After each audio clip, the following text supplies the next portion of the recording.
بسم اللہ الرحمن الرحیم۔ السلام علیکم دوستوں، ویلکم ٹو مائی چینل ناقابل فراموش۔ امید آپ سب جہاں بھی ہوں گے خیر و عافیت سے ہوں گے۔ تو چلتے ہیں آج کے سچے واقعے کی طرف۔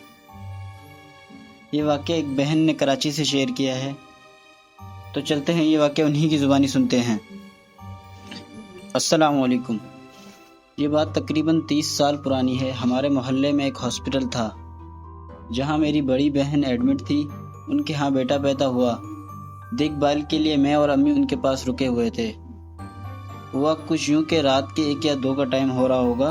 بہن کی طبیعت کچھ زیادہ خراب محسوس ہو رہی تھی، تو امی نے مجھ سے کہا کہ گھر جا کے قہوہ بنا لاؤ۔ جیسا کہ میں نے پہلے ہی ذکر کیا ہے کہ ہاسپٹل ہمارے محلے میں ہی تھا اور ہمارے گھر سے بہت قریب تھا، تو میں امی کی بات سن کر ہاسپٹل سے نکلی اور اپنے گھر کی طرف چل پڑی۔ جیسے ہی میں گلی کے قریب پہنچی تو ہماری گلی کے کونے پر ایک بہت بڑا درخت تھا۔ میں نے دیکھا وہاں ایک عورت کھڑی تھی جس کا منہ گلی ہی کی طرف تھا۔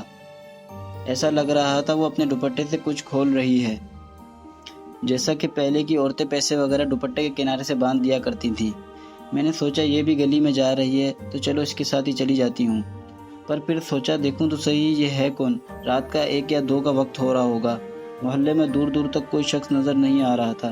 میں جیسے ہی اس کی طرف بڑھی اور اس کے سامنے ہو کے میں نے اس کے چہرے کی طرف دیکھا تو اس کی گردن لمبی ہو گئی اور میں اس کا چہرہ نہیں دیکھ پائی۔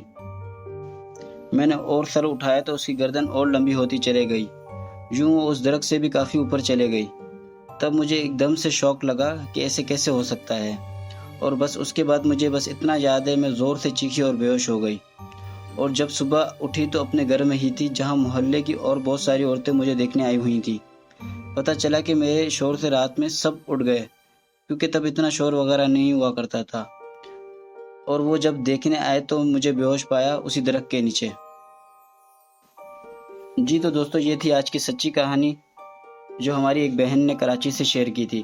امید آپ سب کو پسند آئی ہوگی۔ آپ بھی اپنی سچی کہانیاں مجھ سے شیئر کر سکتے ہیں میرے واٹس ایپ نمبر پر جو آپ کو ابھی اسکرین پر شو ہو رہا ہوگا۔